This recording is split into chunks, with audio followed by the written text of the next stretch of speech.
Okay. There was a raccoon outside a little bit ago, so maybe he's gonna come back. I don't know. Maybe he'll join the fun. As you can see, the sun has pretty much gone down. I don't know how much snow you can see, but welcome to my kitchen. Welcome to my family's kitchen. Today, I'm gonna be doing a video that I do every year, that I've started to do every year, which is ranking every single piece of classic literature that I read in 2023, that I read last year. I'm so excited. I love this video. I've been doing half and half, like either tier ranking or just ranking them from the worst to the best, like my least favorite to my most favorite. This year, or last year, in 2023, I read 26 classics, which is fun. I'm excited about that. A lot of them were for uni, which I'm done now. I'm done my undergraduate degree, so it was very bittersweet to finish that off, and I'm just excited to rank them with you. This year, we're not gonna do tier ranking. We're gonna switch it up and just go from the bottom of the list all the way to the top of the list. If you are new here, my name is Emma. I do videos about reading, my life, classic lit, literary fiction, reading around the world, honestly just everything. I just like reading. That's it. That's all. Welcome to the channel. I did read 2 nonfiction classic pieces, like they're Penguin classics, but I just left them out, and this whole list is fiction pretty much, with like a couple weird exceptions, which we'll get to. Okay, so coming in at number 26, my least favorite classic that I read this year was unfortunately The Murder of Venice. It's The Merchant of Venice by Shakespeare. I took a whole Shakespeare course last year, and unfortunately The Merchant of Venice just did not cut it for me. I didn't like it. I found it boring. I found it trite. I didn't love Shakespeare's writing in this one. I wish I could go and see all of his plays performed, but The Merchant of Venice just did not work for me. I didn't care. I didn't really get too much out of it. Yeah, I just really didn't like it, basically. I think I gave this 2 stars, unfortunately, so that is my least favorite classic of the year. Number 25, I am so sorry. I am so heartbroken. I hope this video can provide you with just like some good classic recommendations, because you guys are always asking like, what are some classics for beginners, what are good classics to read, what are classics that I should skip, because just because a book is a piece of classic literature does not mean that it's a great book. I think anyone can get anything out of these, but for me personally, I don't know why did number 25 not work for me? Number 25 is by an author that I love. I'm a big fan of Charles Dickens, but unfortunately number 25, we have David Copperfield. I read this for Game of Thrones with Carolyn last year, and man, this just did not work for me. This was so long. Like I said, I'm a big fan of Dickens, but David Copperfield, which follows David, it's a coming-of-age novel, and more than that, Charles Dickens said that David Copperfield was his most beloved child out of all the books that he ever wrote. David Copperfield was the nearest and dearest to his heart. It's the most autobiographically like Dickens. It features a lot of things that relate to Dickens' own life and his upbringing, but God, I don't know why. It was so boring to me. I felt like a lot of Dickens' really whimsical, fantastical writing style that I love, his metaphors, his stylistic choices, I just feel like a lot of that was missing from David Copperfield. I didn't find the plot particularly engaging. I didn't care about anyone. Uriah Heep didn't even really succeed in making me that angry, which like he should have, because Uriah Heep is just a character to be reckoned with. But oh God, I will come back to David Copperfield at some point in my life, but I have loved Dombey and Son, Great Expectations, even to an extent The Pickwick Papers, Oliver Twist, Nicholas Nickleby, but David Copperfield it's just a feeling. It's just a feeling. And I'm so sorry because so many people love this one. Number 24, I have here with me as the last Shakespeare I read of the year, and that is Twelfth Night. This was also for Game of Thrones, and again, extremely underwhelming. This was a reread for me. A lot of the books on this list are actually rereads. 2023 was a big year for rereading for me, which is fun. I love rereading books. It's such a worthwhile experience, especially classics. You just get so much out of them. Unfortunately with Twelfth Night, I found that when I returned to this year, because I last read this in my first year of high school, I really didn't get that much more out of it. It's nice to return to something and be like, wow, I can read this with ease now. I no longer feel like I'm not grasping the language or I don't have a good idea of what's going on in a Shakespeare play. which is nice, which is probably how it should be at this point that I've done a degree in literature, but the enjoyment level, again, was just not there. Twelfth Night is about the festivities, festival period following Christmas, different people falling in love. It's about huge, puffed up, arrogant self-love. It's about dealing with the sin of pride and, like I said, arrogance and self-love. I unfortunately really didn't think it was that funny. I didn't think it was structured that well. I didn't care about any of the characters. And as a comedy, again, I just really didn't find it that funny. It just didn't work with me. Merchant of Venice and Twelfth Night just don't work with me as Shakespeare's plays, but they are the only two like flops for me personally that I found. So that is number, what did I say?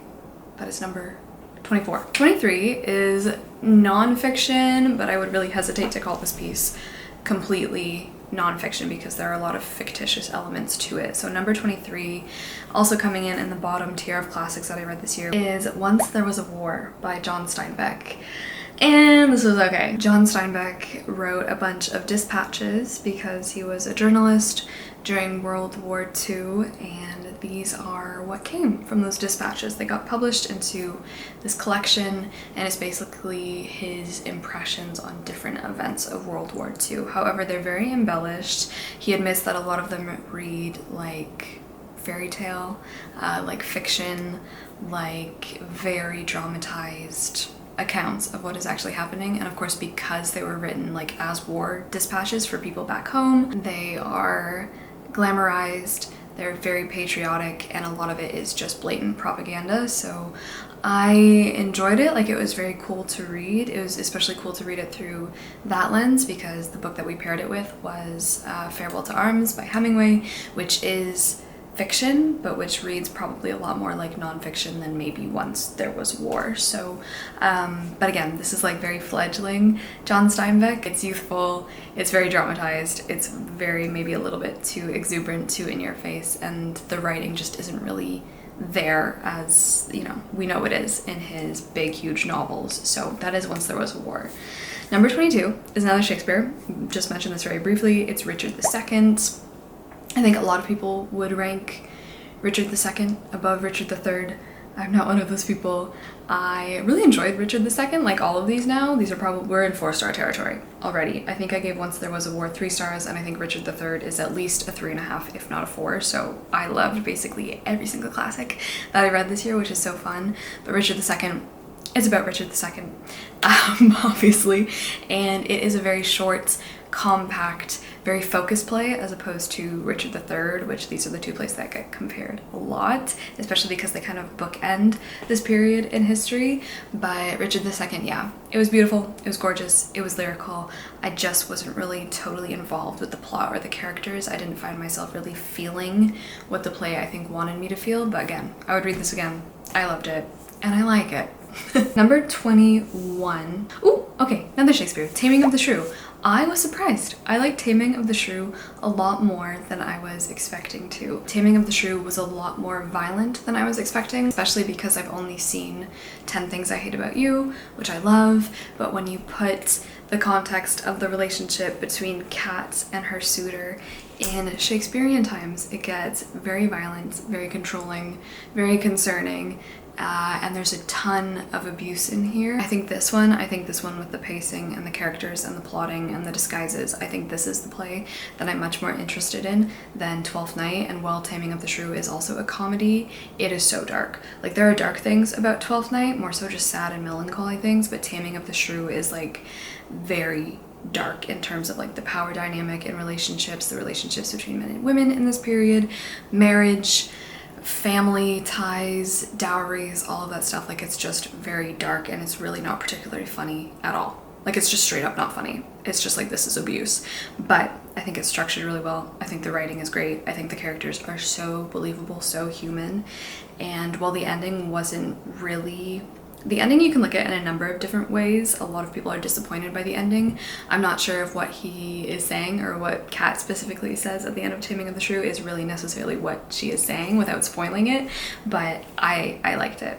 And I think it's a good play to study, and I did get to study it, and it was fun. So that is Taming of the Shrew. I would really recommend Taming of the Shrew if you're just getting into Shakespeare, actually. I think it is a solid play to start with, although a lot of the disguises and revolving characters can be a little bit confusing. But other than that, good. Number 20.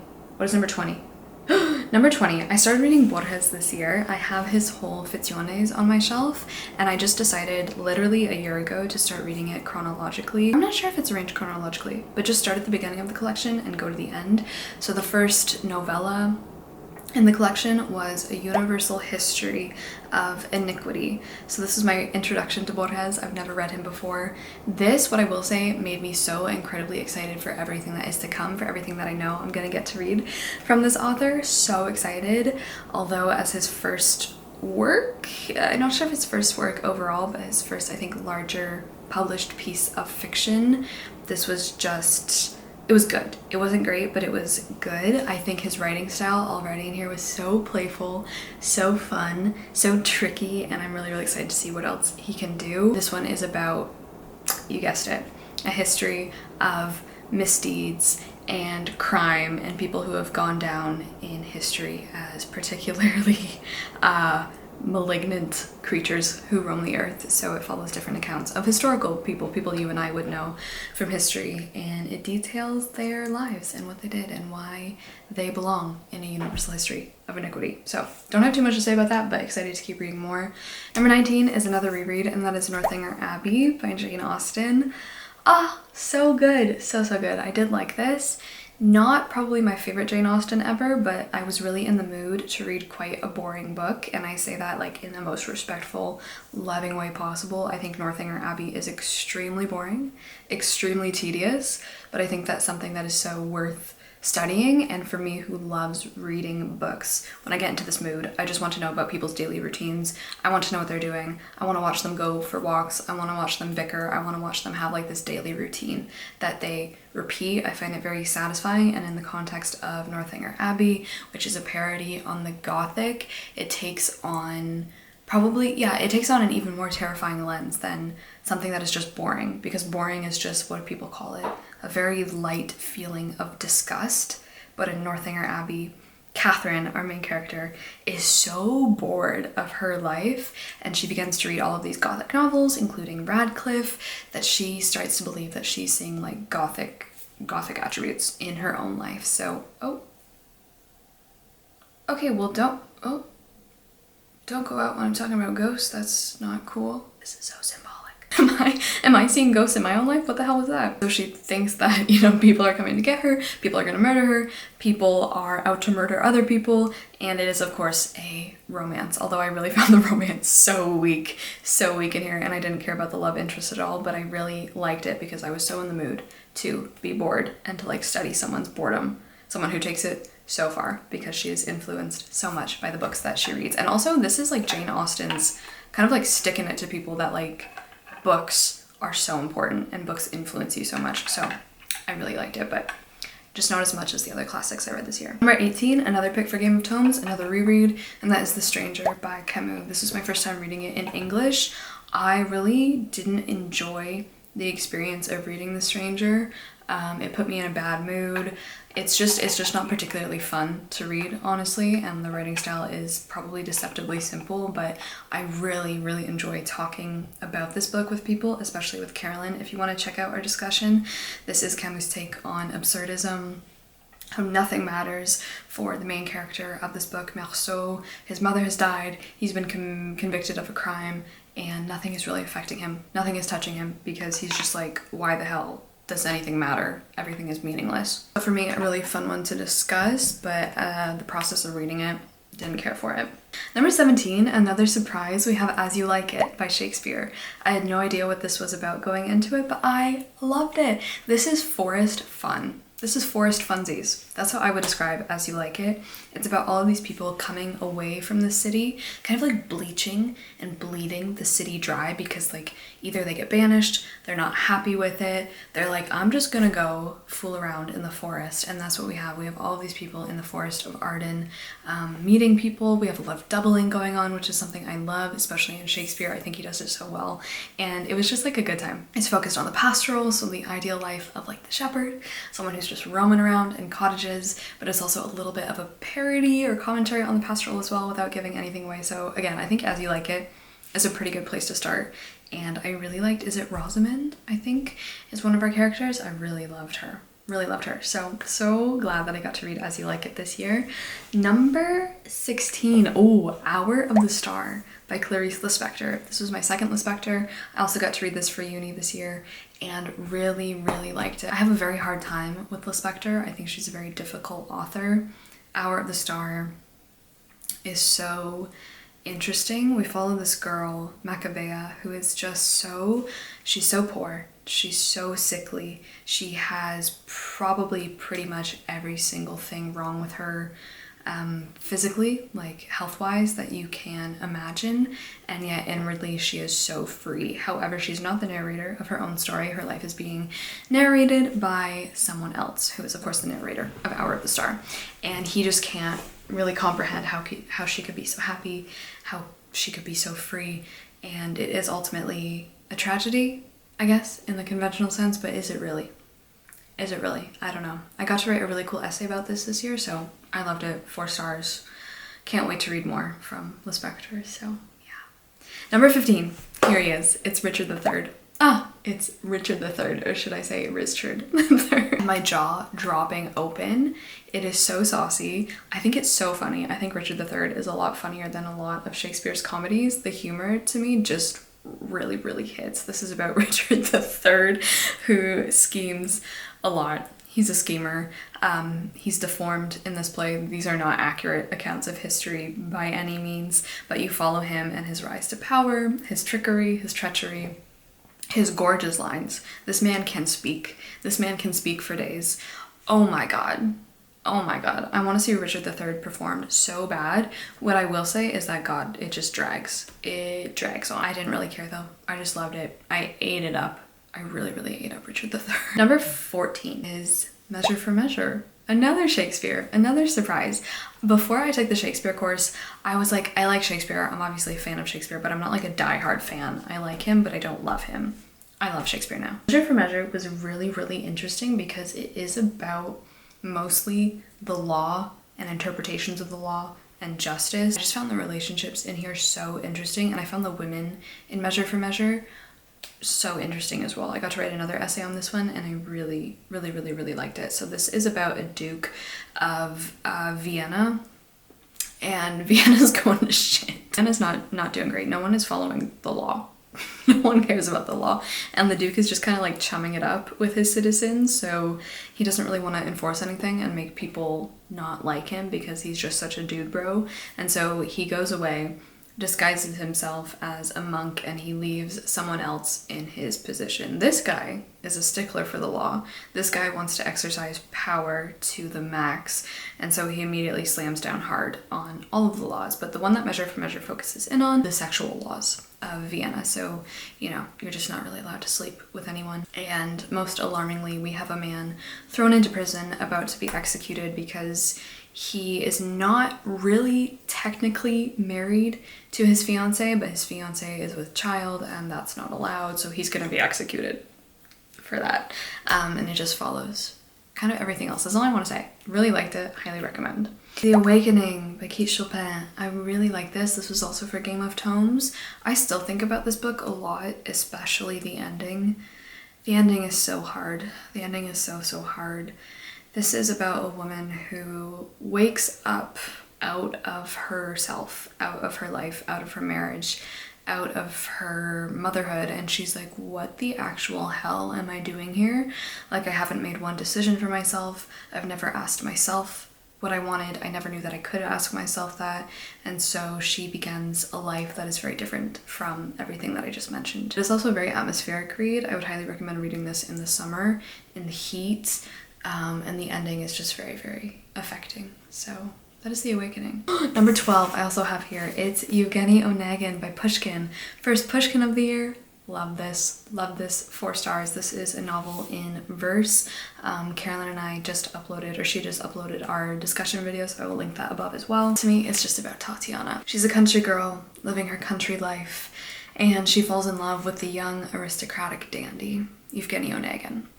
who's kind of a piece of shit. He doesn't love her back. He rejects her. Pushkin also comments a lot, because he was writing this in exile, about a lost time, a lost place you can never return to, a lost land, a lost youth especially. It's also about the friendship between Eugeni and Lenski, who is a poet. It's also a lot about poetry. It's extremely lofty, which isn't really totally my style, but I just think as the book goes on, I got so dragged down into it, and the ending, like I was almost in tears. So, and the winter imagery. Oh my god. Number 11 is Good Morning Midnight by Jean Rhys. This is technically a modern classic. Some of these were, but I'm just gonna throw it here anyway. I've already talked about this. It's pain. I just think Jean Rhys is such an interesting writer. I just think she's really, truly so interesting. This is about Sasha. She's in Paris. She's in hotels. She keeps switching hotels. Why does she keep switching hotels? You gotta read to find out. I will warn you, it's not a good time. Like, don't read this if you're in a bad place, or if like you don't want to be put in a worse place, but that is Good Morning Midnight. Number 10, the top 10 classics that I read this year. Coming in at number 10 is Orlando by Virginia Woolf. Ah, so good. Favorite Woolf I've read so far. Cannot wait to read more from her. It's just like a breath of fresh air. This is so nice and so freeing and so beautiful, and I love how sassy Virginia Woolf is. I love the narrator of Orlando, who is a man who is also a woman who can time travel. Well, not really time travel, I wouldn't call it time traveling. I guess it is. Well, whatever. It's just good. It's so good. It's so good. Number 9, another reread, Romeo and Juliet. Romeo and Juliet. It's gotta be here. It is so good. I really did not like this in high school, but I love it now. Just read Romeo and Juliet if you haven't. It's good. It's good. You won't regret it. Number 8 is Catcher. Is The Catcher in the Rye by J.D. Salinger. Wow. I've never been particularly drawn to The Catcher in the Rye, but this was so sad. Like, I get so sad when I think about it. This is about a little kid. Here's my synopsis for Catcher in the Rye. This is about a young boy who's lost his brother to cancer, and he's dealing with the effects of grief, and it's so sad, and he's so lonely, and he's so alone, and he's just trying to figure life out at such a young age, when he just needs his parents, and he just needs good friends, and he just needs good guidance. But it's the 1950s, and he's just expected to be a man and like shoulder it all on his own, and he's not really allowed to show too much emotion, or to break down, or to process grief in the way that his body is telling him to. He's also been through a number of other things, pretty traumatic things if you read deeply into the text, which I'm not gonna spoil here, but it is so good. One of the funniest books as well. One of the funniest and one of the saddest books that I read this year. I literally have such a soft little spot in my heart that is so tender for Catcher in the Rye. Number 7 is another book that has just absolutely turned my heart to stone, and that is A Farewell to Arms by Ernest Hemingway. I was already talking about this one. Oh, it just hurts. It just hurts. This is a war story. This is a love story. This is a story about men's bodies and women's bodies. There's a lot of bodily metaphors in here, bodily similes. I would love to do a reread of A Farewell to Arms now that I know what I know, which is knowledge that I will never be able to unknow, unfortunately. Yeah, I love Hemingway. I love his writing style. I love it so much. I think Hemingway is he's just split. People are just split down the middle if they love him or hate him, I think. I love him, and I loved A Farewell to Arms, and I think it's maybe my favorite Hemingway I've read so far. But I also really liked A Movable Feast, so I don't know. Number 6, my number 6th favorite best classic of the year is Macbeth. I have been wanting to read Macbeth for so long. 5 stars. I gave Macbeth 5 stars. It's a masterpiece. It's so good. It's a little wonky. I think parts of the play might actually be missing, if I'm remembering that correctly, so it's a little bit topsy-turvy. Like if you like graph the play, or if you like put the play into like waveform, or like, yeah, just make a little shape out of the play. This is not making any sense, but I promise that people do this. It would just be weird looking. It would just look weird. It would just look a little off. But Macbeth is a little off. And this is about Macbeth, who is prophesied by the 3 weird sisters. His future is prophesied that he's going to become King of Scotland. How's he gonna get there? murder. I really love the language. Language is the number one thing that I love in this play, and just the setting and the atmosphere. And anyway, number 5. Where's number 5? Coming in at number 5 is another reread, and that is Wuthering Heights by Emily Bronte. This book just kicked my chest in. It just kicked my chest in. I think the older I get, because again, I read Wuthering Heights in high school, it just hurts more and more. It hurts more and more as you grow up, and it's not fun, and it speaks to so much that I felt like I was going through this year. And it's about terribly unhappy people who do take a large part themselves in making their own lives miserable, but they're also destined in part because of their environment, because of their upbringing, because of the time period, to be miserable as well. I just liked it. I liked all the spooky elements of this. I love Emily Bronte's writing. It's so good. And the insults in Wuthering Heights are just top notch. I'm mortally sorry that you are not worth knocking down. Number 4. Number 4 is 1984. 5 stars again. It's not a perfect book, but it's still a 5-star. Really thoroughly enjoyed it. Really enjoyed it. Number 3, my top 3 favorite classics of the year. Number 3 is The Brothers Karamazov by Dostoevsky. Oh my god, I think about this book all the time. I want to reread this book every day. I think, no, well, not every day. That'd be kind of a bit much. I think I'd go mad. If you haven't read The Brothers Karamazov, do yourself a favor, but give yourself a lot of time. I took a very long time to read this. I really enjoyed this. God, I really just enjoyed this. Some parts of reading it I did not enjoy, but this is about 3 brothers. 2 are from the same mother. Another is half-brother, so Dimitri's the oldest, Ivan's the middle, Alyosha the youngest. And they're all floating around in their town. They have a very abusive, awful father, and all of a sudden a crime is committed. Who committed it? I don't know. So much about religion, so much philosophy, so much about love, so much about relationships, so much about justice. And then the second and first places go to rereads. The second place is extremely valid, but the first place I'm gonna have to give a caveat. Couldn't put it anywhere else, but really first place, probably just write it off and pretend it wasn't even here, because it's not really a book to me. What am I saying? And it has to always go number 1 for me, so just ignore that, because that is utter complete bias. Number 2, which is probably really number 1, it's Hamlet.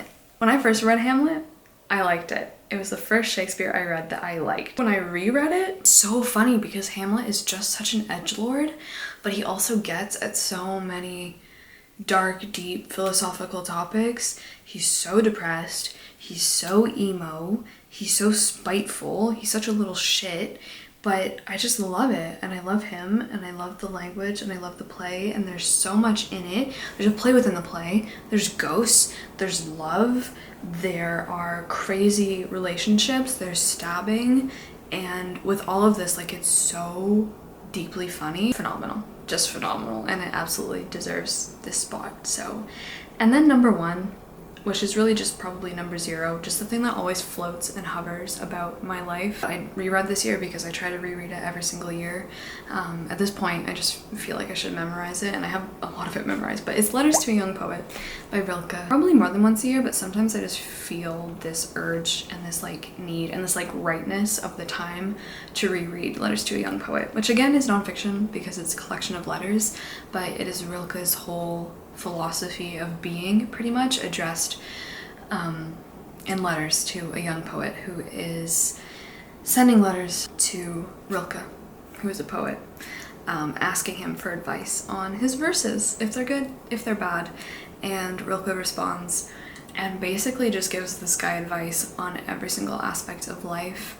It's so gorgeous, it's so beautiful, it's something I try to return to again and again. It's like a little Bible to me. It's a very short volume if you want to pick it up. I think this is the book that I've seen the most people over the years take away from my channel, which I am eternally happy about, eternally grateful towards you, because I just think it's a book that can do so much good in the world, and I love it, and I love Rilke. He's one of my favorites, and I can't put him anywhere else. I can't. Has to be Letters to a Young Poet in the number 1 place. Those are all the classics that I read in 2023, ranked from number 26 to number 1. There we have it. The nonfiction books that I did read were The Wonderful Adventures of Mrs. Sequel in Many Lands by Mary Sequel, as well as Italian Journey by Goethe. Italian Journey was a disappointment for me. And I really liked The Wonderful Adventures of Mrs. C. Cole, so those are the nonfiction classics that I read. If you read any of these, let me know where they like ranked in your list. Thank you so much for watching. Thank you for hanging out as the sun goes further and further down. Until my next video, that is when I will see you guys. Let me know what your favorite classic of the year was, and I'm really excited to read more classics with you, both for Game of Tomes, both for the World Tour Book Club, and just in general. Ciao.